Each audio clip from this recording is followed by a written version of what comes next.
In 1991, Sega didn't just release a game, they unleashed a revolution. Welcome back to the channel, guys, and today we're diving into one of the most iconic, hard-hitting, and downright electrifying beat-em-ups of all time. I'm talking about Streets of Rage for the Sega Genesis.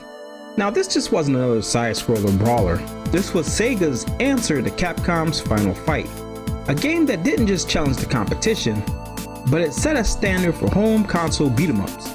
With hard-hitting combat, one of the best soundtracks in gaming history, and an unforgettable co-op experience, Streets of Rage cemented its place as a cult classic. But we still have to ask, does it hold up today? Is it just a relic of the 90s, or is it still one of the greatest games in the genre? Well, grab a seat, cue up that bass-heavy soundtrack, and let's dive into the mean streets of this legendary game.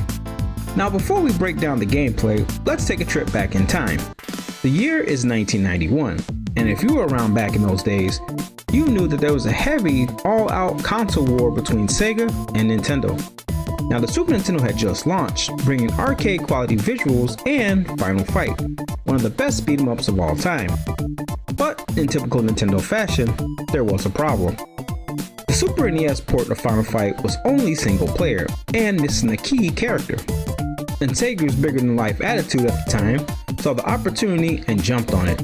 They desperately needed a killer beat-em-up, one that could rival Final Fight while offering the two-player co-op that the Super Nintendo was missing. It also needed a deep combat system and something that truly felt, well, like Sega. So the company's in-house team, led by Noritaka Furumisu and Yuzo Koshiro, got to work. Koshiro was a composer already making waves. He crafted an electric dance soundtrack so ahead of its time that even today people still call it a masterpiece. And the result of these two developers working together, Streets of Rage was born.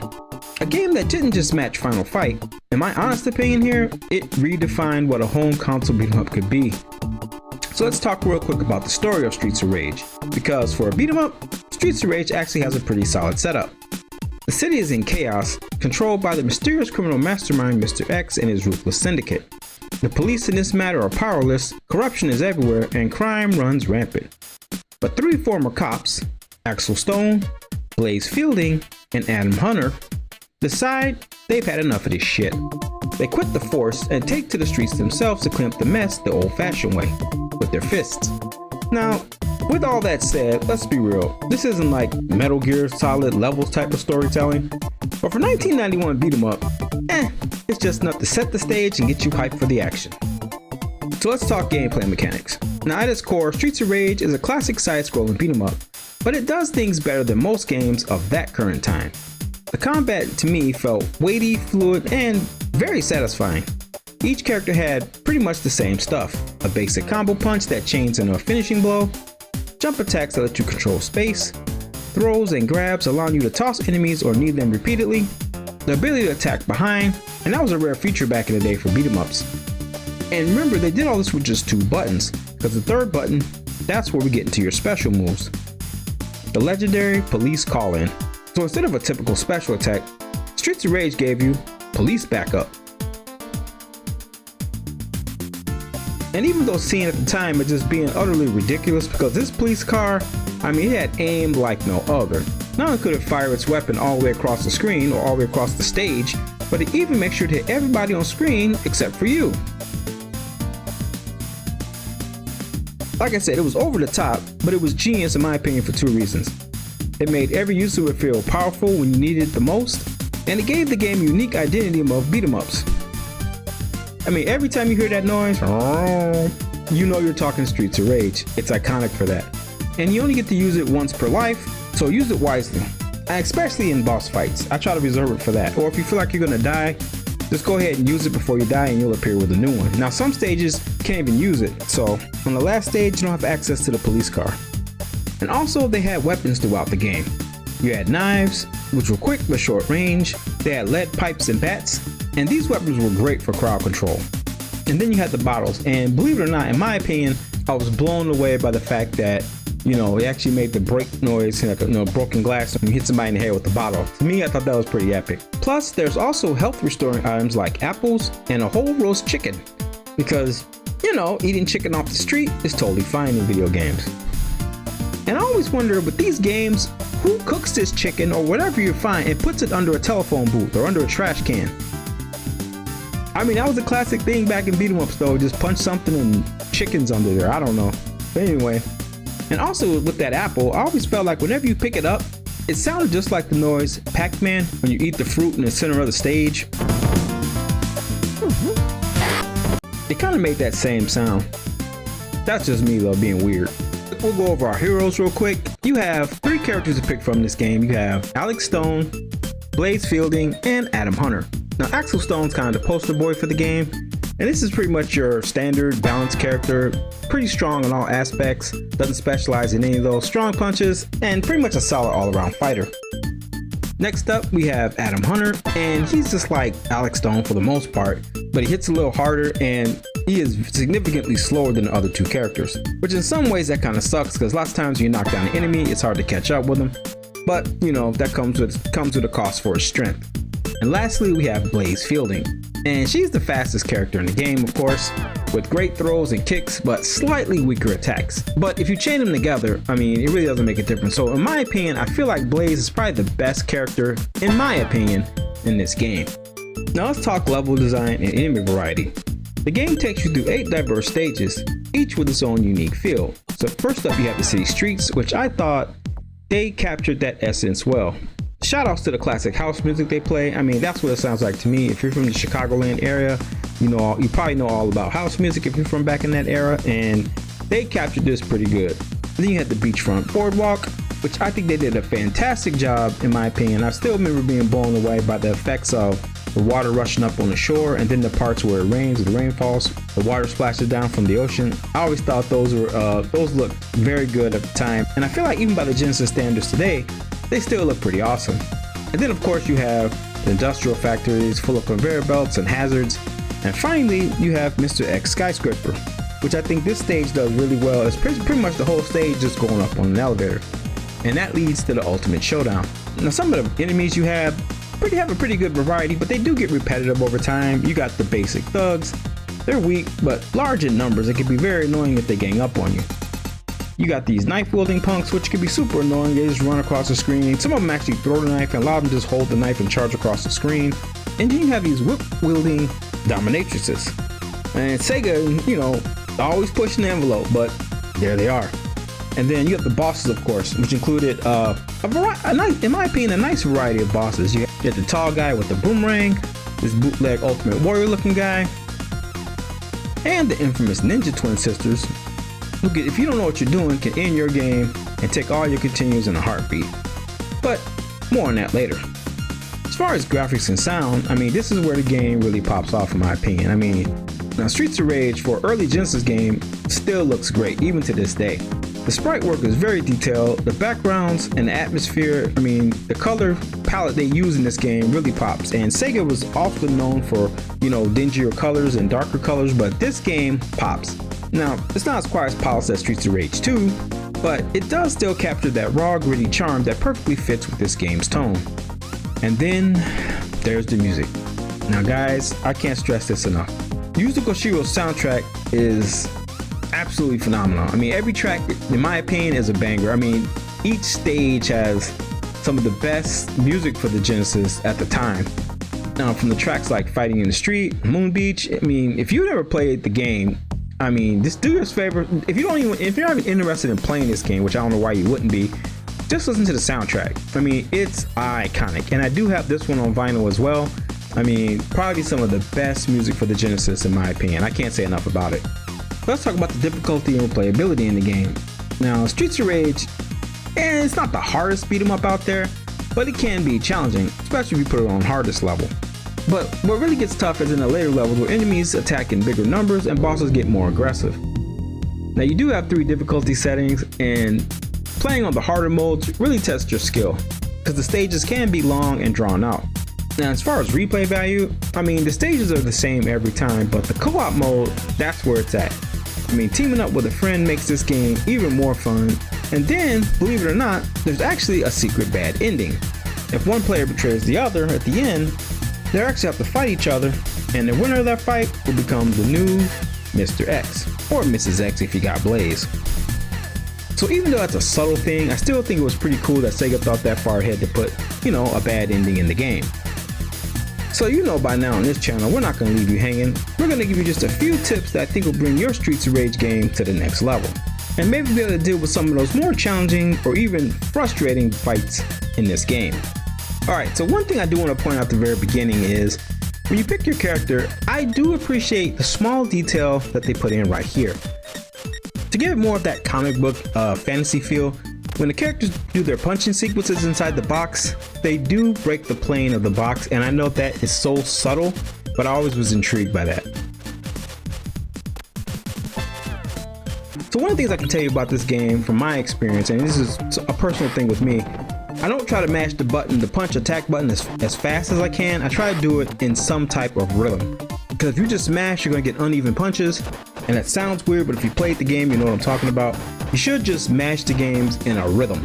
That way your punches will be clean and precise.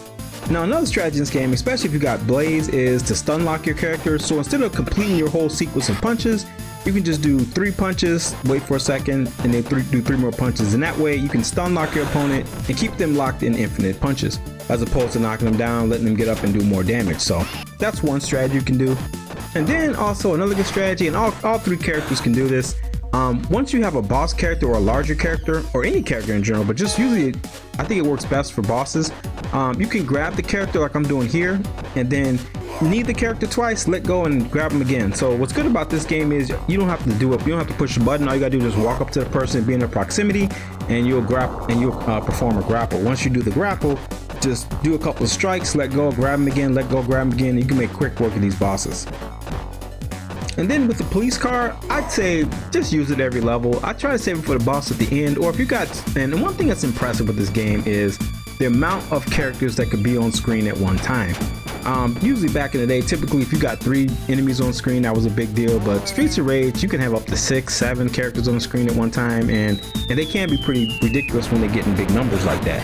So I say big areas like this, just use your police car and clear them out, or if you feel like you're about to die, just use it, because no point in saving to the end of the stage, just use it. And lastly, we'll go over one of the harder fights I think in the game is the Mona Lisa battle, which is the Blaze copies or twins or dragon twins or whatever you want to call them. They can be ridiculous at times, because what happens is they have a lot of invincibility frames and they tend to jump a lot, and once they grab you, they launch you, and it takes a crap ton of damage. But what a lot of people don't know in this game is there's actually a counter to that. So what you can do is, the strategy to beat these people, or anybody in general, these guys that flip you a lot, the strategy here is once they throw you, push up in the C button. That's your jump button, and you'll land on your feet. And that's what you're definitely going to need that when fighting these twins, because they're going to throw you a lot, and if you're not countering the throws, you're going to die. Guaranteed.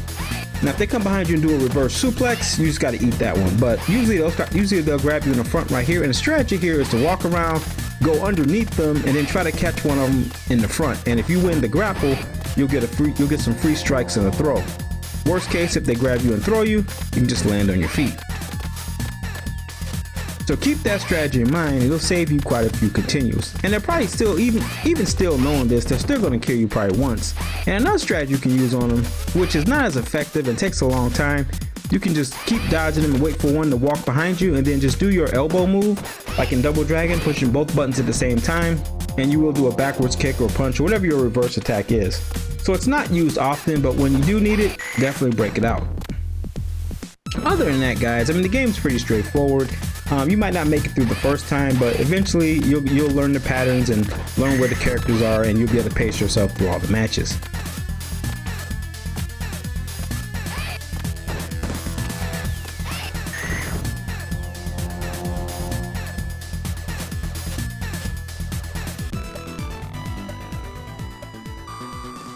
So what did I think about Streets of Rage?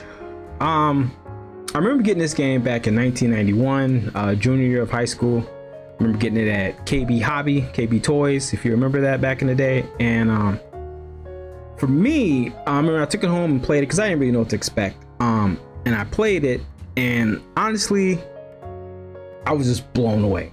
Actually, literally blown away. That game gave me goosebumps when I played it, just for the music alone, and just I couldn't believe what I was playing on my screen at the time. This one definitely holds a special place in my heart as far as memories of the Sega Genesis. I mean, what I loved about it was the co-op feature. Me and my uncle played the crap out of this game, and the combat was simple. It's pick up and play, but it could get deep at times with just, you know, managing the enemies on the screen. But it was just all out fun. I mean, I love the variety of level design. I mean, each level had its own theme, and the music, I think that was the most iconic part. I remember getting to the first boss and hearing the music, and then it was just like you know, little voice dubs they had in there, and just the whole, you know, being from the Midwest, just the house music aspect of it. So that music was just like iconic. And you know, but Sega Genesis always had kick-ass music, kind of like Revenge of Shinobi, but that's something else. But as far as Streets of Rage, just awesome.